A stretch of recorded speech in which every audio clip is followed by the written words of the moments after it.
Well, hey everybody, welcome back to the Superfoods 101 series brought to you by HolisticHealth.com.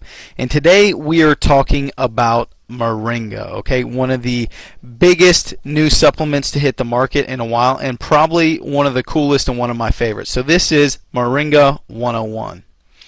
So what is Moringa? Well, in 2008, the National Institute for Health called this the plant of the year. But it's been around a lot longer than that. You see, the World Health Organization has been using Moringa for over 40 years to combat malnutrition, okay?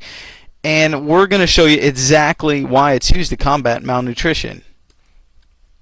So what is it? Well, Moringa in all actuality is a tree. It's a very fast-growing leafy green tree producing leaves, pods, and flowers. Okay.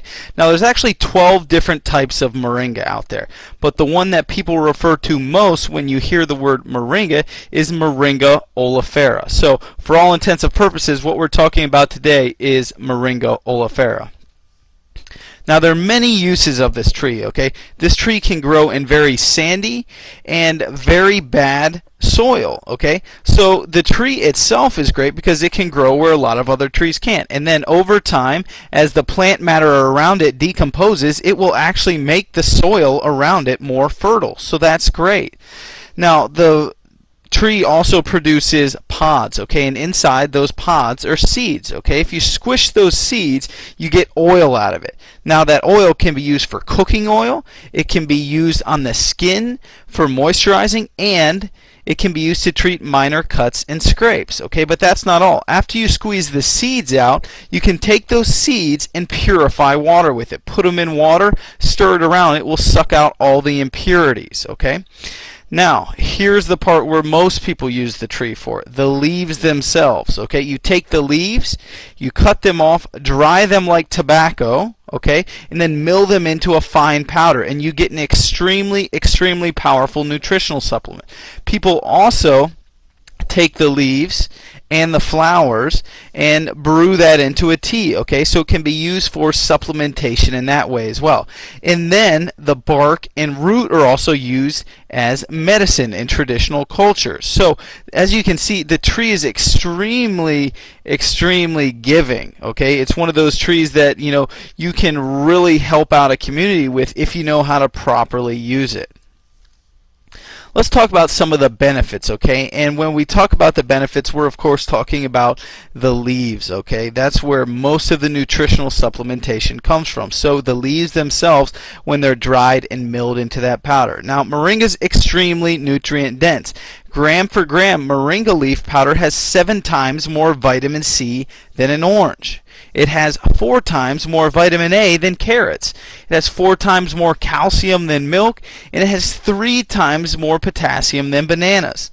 It also has 3 times more iron than spinach and 3 times more vitamin E than almonds. And it also has 2 times the protein of yogurt, which is extremely cool because that's very rare that you find in a leafy green plant. So as you can see, all these things that we've come to know as extremely dense in one vitamin or a mineral, Moringa actually blows them all out of the water, and it's one leaf. So it's very, very cool. Now, the more and more benefits of Moringa are coming up every day, okay? But we do know that it's extremely good for detoxification. Think about how that mashed up seed purifies water. The leaves do the same thing in your body, okay? They purify it of those impurities, okay? So it's extremely detoxifying. The leaves also contain all the essential amino acids, so it's great for building muscle. It's great for your body and very easily digestible. The fact that it's a leafy green protein source is phenomenal. These are very hard to find, okay? So if you can find a good quality plant-based green protein source, that's phenomenal because it's also alkalizing, okay? Green plants are extremely alkalizing, and obviously alkalizing is good because our bodies become acidic over time, but they operate much better when they're alkaline. They're also now proving how many antioxidants this plant has, which also makes it great for anti-aging. So as you can see, the leaves in this powder, there's more and more things coming out every day that Moringa supports. So the different forms of moringa available out there, you're going to see a couple different forms. The first form that you're probably going to see is the powder. Okay, this is just your typical moringa leaf powder milled down. You can take this, you can put it into baking, you can put it into smoothies, you can sprinkle it on top of salads and on foods. You can make tea out of it. That's what most people do, is they'll just put this powder in and make a tea out of it. That's one of the best ways that you can actually use it. Capsules should only be 100% moringa leaf powder in a capsule. If there's any other fillers in there, that's not what you want. So make sure you get pure 100% moringa leaf powder capsules. The oil, if it's pure oil, this stuff is great. You can use it on your skin. It's extremely moisturizing and good for your skin. Okay, we talked about the anti-aging and all the antioxidants in there. That stuff's great for your skin. And now we're also seeing it used in cosmetics a lot. But before you go out there and you buy something just because it says it contains moringa, look at the other ingredients in there and look at the company itself to see if it's really a good decision. Because just because it contains moringa doesn't necessarily mean that it's going to be good for you or good for the environment in general. So some things to consider here, and these are pretty standard with all the supplements out there. But how is it grown? Okay, is it grown organically? Is it not grown organically? Unfortunately, right now, the vast majority of moringa is grown in India. And it's not to say that there aren't some good farms in India, but statistically and traditionally over time, the products that come out of India, and especially the nutritional products that come out of India, have had a very poor quality control. And it's the same with moringa.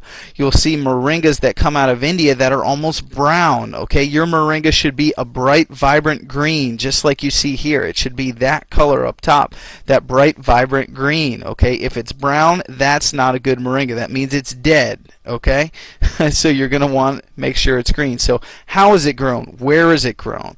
How is it processed? If it's processed at high heat, that's not good. Okay, that's a quicker way to process moringa, because you can dry it out really quick and then you can mill it and you can be done with it. But traditionally, and the way to get the best moringa you can, is you have to slow dry the moringa leaves in a dark room or in the shade. Why? Because the sunlight will zap the nutrients out of it. So it takes longer, but it's better for you long term.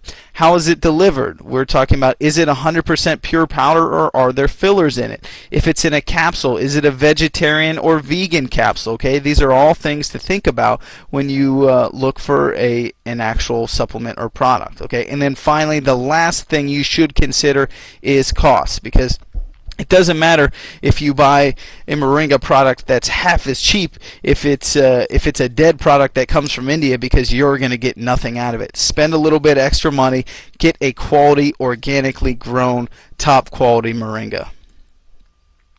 Alright guys, hopefully you enjoyed this Superfood 101 series on Moringa oleifera. This was Moringa 101. As always, we encourage you to learn more. For more tips, recipes, and access to the world's best nutritional information and supplements, head on over to holistichealth.com and get healthy.